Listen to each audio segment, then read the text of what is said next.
महान मनीषी सरस्वत साधक सुसाहित्यिक वाग्मी विश्वनाथ करंक 159तम जयंती विद्यालय परिसर रे पालित हो जाइछि। एथिरे कवि प्रशांत कर जगदे वाग्मी विश्वनाथ कर ओडिया भाषार अन्यतम पुरोधा थिले। ओडिया भाषा रे जो विप्लव और संस्कार आनिथिले से समस्तक हृदय रे बंची रहिछन्ति बोले कहिथिले।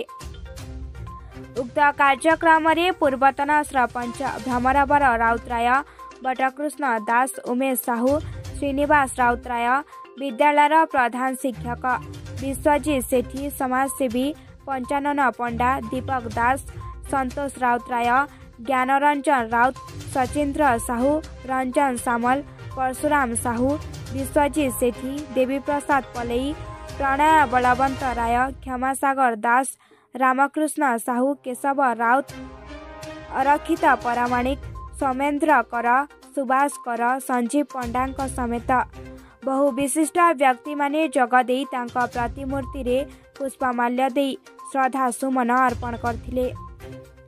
एने आम प्रतिनिधि पचारि बारु से माने जहा कहती आसंतु सुनिबा। पूर्वोडिशा चीफ रमेश साहू का रिपोर्ट, संग्राम टीवी। परिचय वाग्मी विश्वनाथ कर जो विद्या निकेतन नाम स्थापित कराई पुरातन छात्र कौन कहे आज जो विश्वनाथ वाग्मी विश्वनाथ जयंती नहीं कौन कहे आज 159तम जन्म जयंती से उत्सव आम आज स्मृति स्मरण करुचु।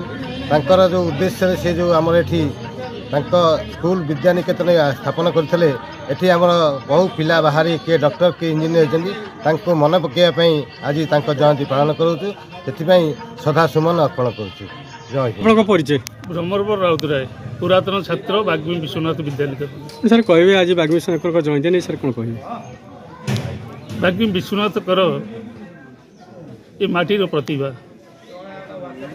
वाग्मी विश्वनाथ कर जन अर्ध प्रतिष्ठित साहित्यिक एकाधारे से जन संस्कारक समाजसेवी एवं नव उत्कल गठनर अन्यतम जिते विदेशी माने उत्कल भाषा साहित्य को विद्रूप करुले, ओडिया जाति की विद्रूप करुले से विश्वनाथ कर साहित्य पत्रिका माध्यम उत्कल प्रदेशर ओडिया भाषा साहित्य को पुनरुद्धार करते एवं ये उत्कल प्रदेश को पुनर्जागरण आनी।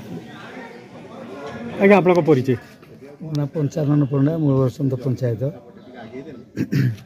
1864 मसीहा आज पवित्र दिन में आमर समस्त प्रिय ओडिशार आदरणीय साहित्य सुसाहित्यिक कवि वाग्मी विश्वनाथ जन्म यही पुण्यतिथि होता। भाषा साहित्यर विकास दिगरे जो केते जन अग्रगण्य थिले से मध्यरु वाग्मी विश्वनाथ अन्यतम थिले। बंग बिहार जेतेबेले ओडिया रे भाषण दे पारुनथिले कौनसी आमर प्रतिनिधि सेतेबेले से ओडिया रे भाषण देबे बेली से कहिथिले। से समय तत्कालीन बल्लाट तांको देइथिले, सुजोग देइथिले एवं तांकर जो अग्निवर्षी भाषण सेतेबेले समस्त को प्रभावित करथिला। सेतेबेले प्रभावित करथिला।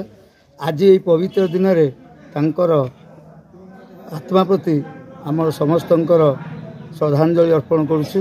ये पुण्यतिथि भगवान तांको आत्मार ये करंतु आमे तांको समवेदना जणाउछु। परिचय मु प्रशांत कर, मूल बसंत ग्राम पंचायत।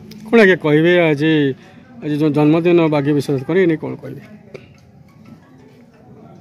उन्नतया विरूपा कूल अवस्थित यही मूल बसंत ग्राम 1864 मसीहा डिसेम्बर 24 तारिख उत्कलर बरपुत्र प्रातस्मरणीय चिर वंदनीय ओडिशार जातिप्राण एवं देशप्राण स्वर्गीय विश्वनाथ करंकर जन्म दिवस आज तांकरी स्मृति उद्देश्य रे आज आम 159तम जयंती उत्सव महासमारोह तांको नाम रे नामित ही वाग्मी विश्वनाथ विद्या निकेतन परिसर भितर पालन करा जाउछि। स्वर्गीय कर एकाधार रे जड़े शिक्षक, प्राबंधिक, साहित्यिक एवं बिहार ओडिशा काउंसिल व्यवस्थापक सभ्य थिले।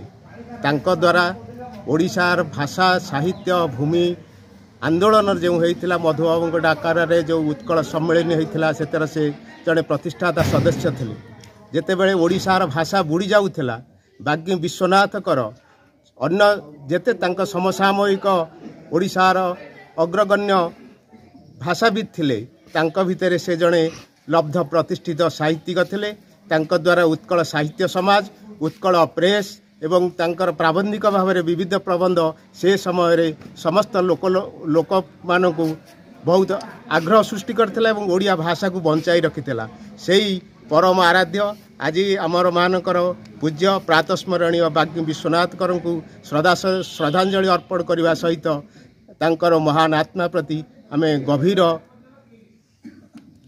प्रणाम जनाऊँ।